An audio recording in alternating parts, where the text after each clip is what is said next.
হযরত আনাস ইবনে মালিক রাদিয়াল্লাহু তাআলা আনহু থেকে একটা হাদিস বর্ণিত আছে। মনসুর দাইলামি রাহমাতুল্লাহ আলাইহি মুসনাদুল ফিরদাউসের মধ্যে একটা হাদিস উল্লেখ করেন।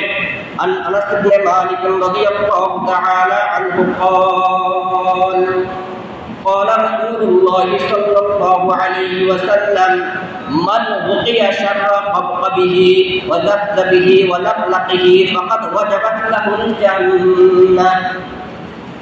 মনসুর দাইলামি তার মুসনাদুল ফিরদাউসের মধ্যে আনাস ইবনে মালিক রাদিয়াল্লাহু তাআলা আনহু থেকে একটা হাদিস নকল করেন। তিনি বলেন, আনাস ইবনে মালিক রাদিয়াল্লাহু তাআলা আনহু বলেন, রাসূল করিম সাল্লাল্লাহু আলাইহি ওয়াসাল্লাম ইরশাদ করেন, যেই ব্যক্তি তিনটা বস্তু থেকে হেফাজত থাকতে পারবে, নিজেকে বিরত রাখতে পারবে, ফাকাত ওয়াজাবাত লাহুল জান্নাহ, তার জন্য জান্নাত ওয়াজিব হয়ে যাবে। সুবহানাল্লাহ। তিনটা বস্তু থেকে যদি কেউ নিজেকে বিরত রাখতে পারে তাহলে তার জন্য জান্নাত ওয়াজিব। একদম সহজ কথা। মান ওয়াকিয়া শাররা কববিহি ওয়া যাবযাবিহি ওয়া লাকলাকিহি ফাকাত ওয়াজাবাত লাহুল জান্নাহ।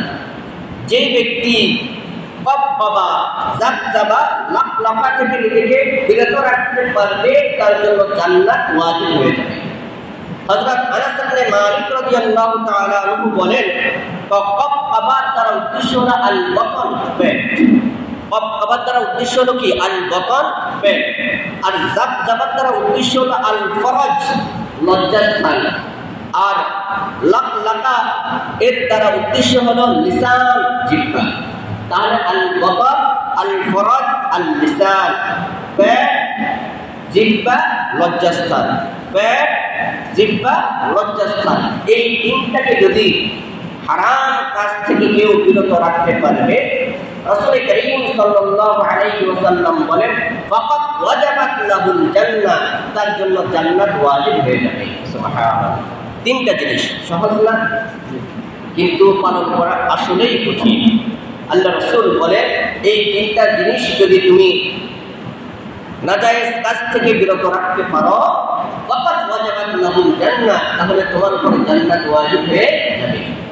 পেট, জিহ্বা, লজ্জাস্থান।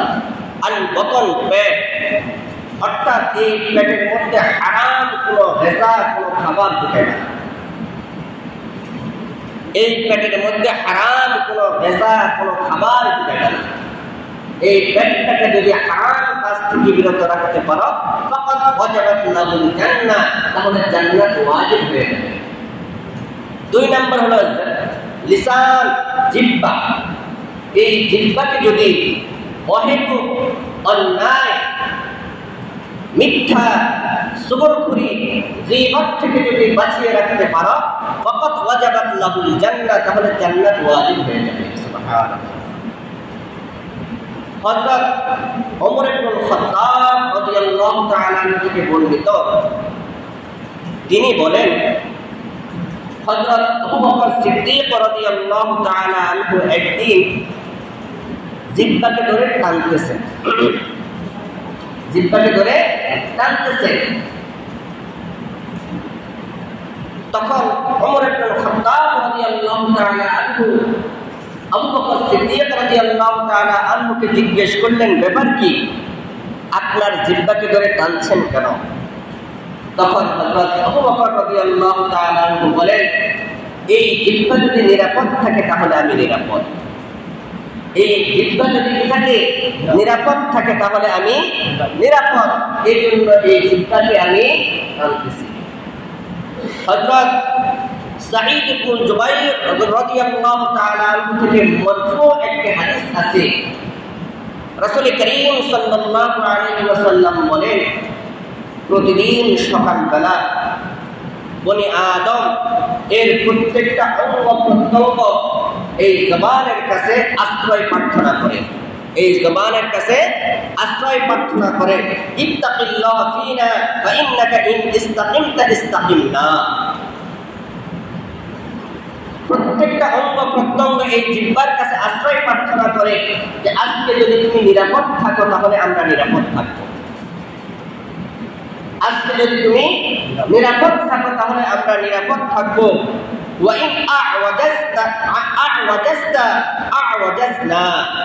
আর যদি তুমি আজকে উচ্ছৃঙ্খলা করো, নিজের খামখেয়ালিপনা করো, সীমা লঙ্ঘন করো, নিজের উপর অবিচার করো, তাহলে আমরা নিরাপদ থাকবো না। দেখেন, যত ঝগড়া ঝাঁটি, যত সমাজের মধ্যে পরস্পর লাগালাগি, মারামারি, কাটাকাটি, যত কিছু হয় সবার মূলে হলো এই জিহ্বা। এজন্য রাসূল বলেন প্রতিদিন সকালবেলা বনি আদমের অঙ্গ প্রত্যঙ্গগুলো এই জিহ্বার কাছে আশ্রয় প্রার্থনা করে যে তুমি আজকে কি করো, আজকে যদি তুমি নিরাপদ থাকো তাহলে আমরা নিরাপদ, আর যদি তুমি নিজের নিরাপদ না রাখতে পারো আমরা নিরাপদ নয়। তাহলে এই জিহ্বা তো রাসূল বলেন সাল্লাল্লাহু আলাইহি ওয়াসাল্লাম বলেন কেউ যদি তিনটা বস্তু গুনাহের কাছ থেকে বাঁচিয়ে রাখতে পারে, তিনটা বস্তুকে, ফাকাত ওয়াজাবাত লাহুল জান্নাহ, তাহলে তার উপর জান্নাত ওয়াজিব হয়ে যাবে। বতন, পেট, লিসান, জিহ্বা, আর হলো ফরজ, লজ্জাস্থান। পেট, এই পেটের মধ্যে হারাম কোনো গাযা, হারাম কোনো খাদ্য না ঢোকানো। লিসান, এই জিহ্বাকে নিরাপদ রাখা, এর মধ্যে কোনো বেহুদা কথা, গীবত, শিকায়াত, পরনিন্দা, অশ্লীল কথাবার্তা, মিথ্যা কথা ইত্যাদি যদি না করে তাহলে এই জবান নিরাপদ থাকবে, তাহলে তোমার জন্য জান্নাত ওয়াজিব হয়ে যাবে। আরেকটা হলো দুই রানের মাঝখানের লজ্জাস্থান, এটাকে যদি তুমি নিরাপদ রাখতে পারো তাহলে তোমার জন্য জান্নাত ওয়াজিব হয়ে যাবে। তো রাসূল করিম সাল্লাল্লাহু আলাইহি ওয়াসাল্লাম বলেন 7 শ্রেণীর মানুষ কিয়ামতের দিন এত বিভীষিকাময় অবস্থাতেও আল্লাহ তাআলার আরশের ছায়ার নিচে তারা আশ্রয় থাকবে, আশ্রিত থাকবে, মেহমানদারিতে থাকবে, আনন্দ উল্লাসে থাকবে, তাদের কোনো চিন্তা নাই, টেনশন নাই। এই 7 শ্রেণীর মানুষের মধ্য থেকে 5ম শ্রেণীর মানুষ হলো কি, যে রাজুলুন দাআতুহু ইমরাআতুন যাতু মানসাবিন ওয়া জামালিন فقال إني أخاف الله, যে সম্ভ্রান্ত সুন্দরী মেয়ে তাকে যদি গুনাহের জন্য আহ্বান করে আর সে বলে আমি আল্লাহকে ভয় করি। দেখেন এখানে হাদিসের কথা হলো যাতু মানসাবিন ওয়া জামালিন, সম্ভ্রান্ত মানে সম্ভ্রান্ত মেয়ে এবং সুন্দরী মেয়ে। সাধারণত অনেক সময় মানুষ যদি অসুন্দর হয়, দেখতে ভালো না হয় বা বংশ ভালো নয়, এমন মেয়ে ডাক দিলে অনেক সময় বিরত থাকতে পারে। কিন্তু সম্ভ্রান্ত মেয়ে, সুন্দরী মেয়ে, তারা যদি আহ্বান করে তাহলে এর থেকে বাঁচাটা কিন্তু কঠিন। এর থেকে বাঁচা একমাত্র আল্লাহ তাআলার ভয় না থাকলে সম্ভব নয়। আর কেউ যদি আল্লাহ তাআলাকে ভয় করে সামনে এক কদম দেয়, ওর সাথে সাথে আল্লাহ তাআলা তাকে নুসরত করেন, সাহায্য করেন। সুবহানাল্লাহ। আপনারা সবাই জানেন কোরআনে কারীমের মধ্যে সবচেয়ে সুন্দর ঘটনা হলো সূরা ইউসুফের ঘটনা। এখানে হযরত ইউসুফ আলাইহিস সালামের ঘটনা কোরআনে কারীমে বর্ণিত হয়েছে যে জুলেখা তার সাথে খারাপ কাজ করার জন্য, অন্যায় কাজ করার জন্য রাজপ্রাসাদের 7টা দরজা বন্ধ করে দিয়েছে। কয়টা দরজা? 7টা দরজা বন্ধ করে দিয়েছে। এখন 7টা দরজার ভিতরে অন্ধকার কুঠুরির মধ্যে, কামরার মধ্যে একা হযরত ইউসুফ আলাইহিস সালাম আর জুলেখা। জুলেখা সুন্দরীও ছিল আবার সম্ভ্রান্তও ছিল, সুন্দরীও ছিল, সম্ভ্রান্ত ছিল। এই অন্যায় কাজ থেকে বাধা হওয়ার জন্য আর কোনো কিছুই নাই। হযরত ইউসুফ আলাইহিস সালাম বললেন ইন্নী আখাফুল্লাহ, 7টা দরজার ভিতরে আমি আর তুমি, দুনিয়ার কোনো মানুষ দেখবে না, কেউ জানবেও না। তুমিও যদি প্রকাশ না করো, আমিও যদি প্রকাশ না করি, দুনিয়ার কোনো মানুষ জানবে না। কিন্তু একজনকে তুমি কিভাবে, একজনের কাছ থেকে তুমি কিভাবে এই বিষয়টা লুকাবে? একজনের কাছ থেকে তুমি এই বিষয়টা কিভাবে লুকাবে?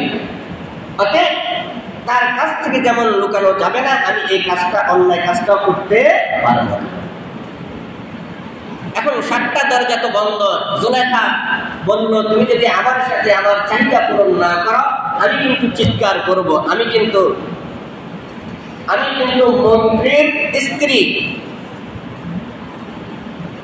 মিশরের অধিপতির আমি স্ত্রী। আমি যদি বলি তাহলে মানুষ আমার কথাই শুনবে।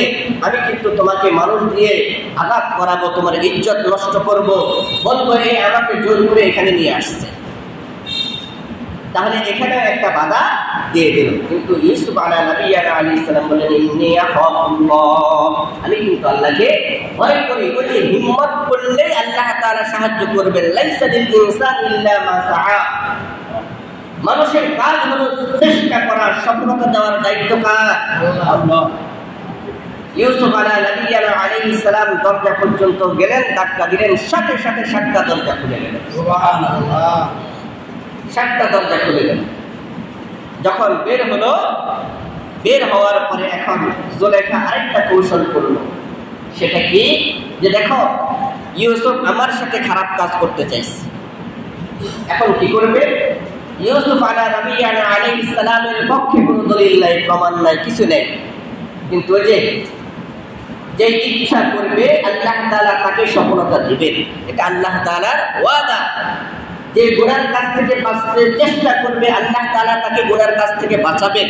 এটা আল্লাহ তাআলার ওয়াদা। হঠাৎ দেখলেন জুলেখার বাদীর কোলের মধ্যে একটা দুধের শিশু। বললেন, যদি এই দুধের শিশু বলে দেয় কে আসলে দোষী, তাহলে তোমরা স্বীকার করবে তো? বলা হয়, কারণ তারা জানে দুধের শিশু কথা বলতে পারে না। ইউসুফ আলাইহিস সালাম দুধের শিশুকে বললেন, বলো তো দেখি কে দোষী? তখন দুধের শিশু বলল, কথা ছুটে গেল, বলল, যদি ইউসুফ আলাইহিস সালামের জামার সামনের অংশ ছিঁড়া থাকে তাহলে ইউসুফ দোষী, আর যদি পিছনের অংশ ছিঁড়া থাকে তাহলে জুলেখা দোষী। দেখলো যে ইউসুফ আলাইহিস সালামের পিছনের জামা ছিঁড়া, তাহলে দোষী কে? জুলেখা। এর কারণ হলো, কারণ দস্তা যদি সামনের থেকে দস্তাদস্তি করে তাহলে সামনের অংশ ছিঁড়া যাবে, আর পিছনের থেকে দস্তাদস্তি করলে পিছনের অংশ ছিঁড়া যাবে। সাহায্য করলো কে? আল্লাহ। কিতাবের মধ্যে একটা ঘটনা আছে,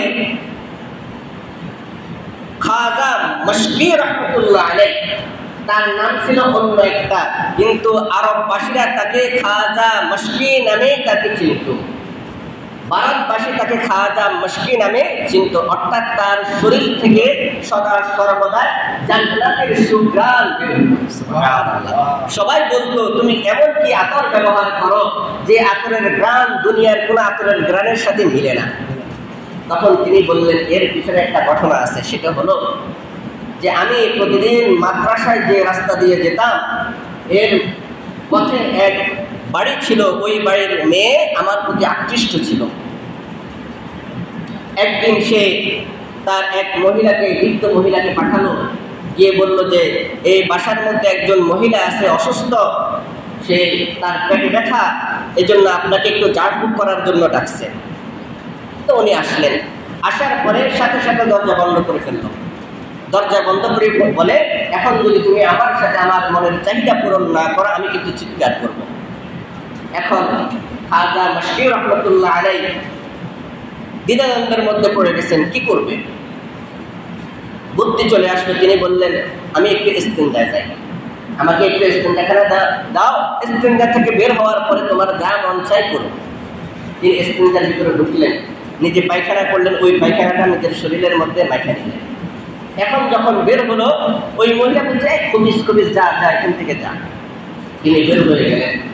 বের হয়ে যাওয়ার পরে গোসল করলেন, কিন্তু যেখানে যে পরিমাণ পানি দরকার গোসল করার জন্য, পরিষ্কার করার জন্য, ওই পরিমাণ পানি নাই। অল্প কিছু পানি দিয়ে পরিষ্কার করে মাথাটা যাবে। ওই যে অল্প একটু পানি দিয়ে পরিষ্কার করলো, আল্লাহ তাআলা ওই গন্ধকে জান্নাতি সুঘ্রাণে পরিণত করে দিল। সুবহানাল্লাহ। তিনি যতদিন বেঁচে ছিলেন ততদিন তার শরীর থেকে জান্নাতি ঘ্রাণ করেছে। সুবহানাল্লাহ। মানুষ চেষ্টা করলে সফলতা দেখে বান্দা, তুমি গুনাহের কাছ থেকে বাঁচার জন্য চেষ্টা করবা, আমি তোমাকে গুনাহের কাছ থেকে বাঁচার জন্য সহজ করে দেব। তাহলে আল্লাহকে ভয় করা, আল্লাহকে ভয় করা। যে ব্যক্তি আল্লাহকে ভয় করে চলবে দুনিয়ার জমিনে, আল্লাহ তাআলা তাকে কিয়ামতের দিন জান্নাতুল ফিরদাউস দান করবেন। সুবহানাল্লাহ। আমরা সবাই আবু দুজানা রাদিয়াল্লাহু তাআলা আনহুর কথা শুনছি। রাসূল করিম সাল্লাল্লাহু আলাইহি ওয়াসাল্লামের একটা অভ্যাস ছিল, তিনি প্রতিদিন ফজরের নামাজের পরে একটা সবাইকে নিয়ে বয়ান করতেন। কে স্বপ্নে কি দেখছে এটা শুনতেন, এর স্বপ্নের ব্যাখ্যা করতেন, বয়ান করতেন। কিন্তু আবু দুজানা রাদিয়াল্লাহু তাআলা আনহু ওই মজলিসে বসতেন না। ফজরের নামাজ পড়ে সালাম ফিরিয়ে তাড়াতাড়ি বাড়িতে চলে যেতেন। একদিন দুই দিন সবাই এখন আবু দুজানা রাদিয়াল্লাহু তাআলা আনহুর ব্যাপারে রাসূল করিম সাল্লাল্লাহু আলাইহি ওয়াসাল্লামের কাছে অভিযোগ দিলেন, ইয়া রাসূলুল্লাহ, আমরা সবাই বসে আপনার বয়ান শুনি, আপনার নসিহত শুনি, কিন্তু আবু দুজানা রাদিয়াল্লাহু তাআলা আনহু শুনে না, তাড়াতাড়ি বাড়িতে চলে যায়। এর কারণ কি? রাসূল করিম সাল্লাল্লাহু আলাইহি ওয়াসাল্লাম একদিন আবু দুজানাকে বললেন, আবু দুজানা বসো, তোমার সাথে কিছু কথা আছে। আবু দুজানা, তুমি একটু বসো, তোমার সাথে কিছু কথা আছে। আচ্ছা, মানুষ আমার কথা শোনার জন্য এত অধীর আগ্রহে থাকে, আর তুমি ফজরের নামাজের পরে আমার বয়ান না শুনে তুমি চলে যাও, কারণ কি? হযরত আবু দুজানা রাদিয়াল্লাহু তাআলা চোখের পানি ফেলে বললেন, ইয়া রাসূলুল্লাহ, আপনার কথা শোনা এটা ফজরের বাকি আছে তো। ইয়া রাসূলুল্লাহ, আমি ছোট্ট একটা কুটিরে থাকি, ছোট্ট একটা ঘরে থাকি, আমার ছোট ছোট বাচ্চা আছে, আমার যে ঘর, এই ঘরের পাশের বাড়িওয়ালার একটা ফল গাছ আছে, ওই ফল গাছের ঢালগুলো আমার ঘরের চাঁদের উপরে এসে পড়েছে। ইয়া রাসূলুল্লাহ, আমি ফজরের নামাজের সালাম ফিরিয়ে তাড়াতাড়ি আমি ঘরে চলে যাই, কারণ ফজরের পরে আমার বাচ্চাগুলো বের হয়ে যাবে, তখন ওই ফলগুলো তারা খুঁজে খুঁজে খাবে। কিয়ামতের দিন আমাকে যদি আল্লাহ তাআলা এর জন্য আটকিয়ে ফেলে, ইয়া রাসূলুল্লাহ, আমি কি জবাব দেব? এজন্য আমি সালাম ফিরানোর সাথে সাথে আমি চলে যাই, ওই ফলগুলো আমি এটা খোঁজ করে তালাশ করে ওই ফলগুলো নিয়ে আর ওই মালিকের কাছে পৌঁছাই দিই। ইয়া রাসূলুল্লাহ, শুধু একমাত্র আল্লাহর ভয়ে, যে কিয়ামতের দিন আল্লাহ তাআলা যদি আমাকে জিজ্ঞেস করে, তোমার সন্তানকে কেন আরেকজনের ফল খাইয়েছিলে, কেন তাকে এর থেকে বিরত রাখলে না? ইয়া রাসূলুল্লাহ, এই ভয়ে আমি প্রতিদিন ফজরের নামাজের পরে আপনার বয়ান না শুনে আমি বাড়িতে চলে যাই। আল্লাহ রাসূল বলেন, আবু দুজানা জান্নাতি, আবু দুজানা জান্নাতি। দেখেন আল্লাহকে কি পরিমাণ ভয় করতেন। এখন আমরা আরেকজনের জমি দখল, আরেকজনের মাল কসব করা, আরেকজনের সম্পদ নিজের আয়ত্তে নিতে পারলেই মনে করি আমি সমাজে প্রতিষ্ঠিত একজন ব্যক্তি, কিন্তু চিন্তা করি না যেই পরিমাণ আমি অন্যের জমি দখল করে নিলাম, অন্যের মাল জুলুম করে নিলাম, অন্যের বস্তুগুলো আমি আত্মসাৎ করে নিলাম, ওই পরিমাণ কিন্তু আমি জাহান্নামের মালিক হয়ে গেলাম। নাউযুবিল্লাহ। কিসের মালিক হয়ে গেলাম? জাহান্নামের মালিক হয়ে গেলাম। ওই পরিমাণ আমি জাহান্নামের আগুনের মালিক নিজে হইলাম, নিজের সন্তানদেরকে বানাইলাম। এটা আমরা চিন্তা করি না। কিয়ামতের দিন 7 শ্রেণীর মানুষ আল্লাহ তাআলার মেহমানদারিতে থাকবে। এর মধ্য থেকে ৫ম নম্বর কি? এমন ব্যক্তি, যে ব্যক্তি আল্লাহ তাআলার ভয়ে নিজের লজ্জাস্থানকে হেফাজত করে। আর আল্লাহ রাসূল বলেন, যে ব্যক্তি আল্লাহ তাআলার ভয়ে নিজের 3টা জিনিসকে হেফাজত করতে পারবেন, সে সোজা কোথায় চলে যাবেন? জান্নাতে চলে যাবেন। 1 নম্বর হলো নিজের পেট হারাম থেকে বাঁচিয়ে রাখবে। 2 নম্বর হলো নিজের জিহ্বা, এটা হারাম কাজ থেকে বাঁচিয়ে রাখবে। 3 নম্বর হলো লজ্জাস্থান, নিজের হারাম কাজ থেকে বাঁচিয়ে রাখবে। আল্লাহ রাসূল বলেন, ফাকাত ওয়াজাবাত লাহুল জান্নাহ, তার জন্য জান্নাত ওয়াজিব হয়ে যাবে। সূরা মুমিনের মধ্যে আল্লাহ তাআলা বলেন, আল্লাহ তাআলা তাকে জান্নাতুল ফিরদাউসের মালিক বানাই দিবেন। সুবহানাল্লাহ।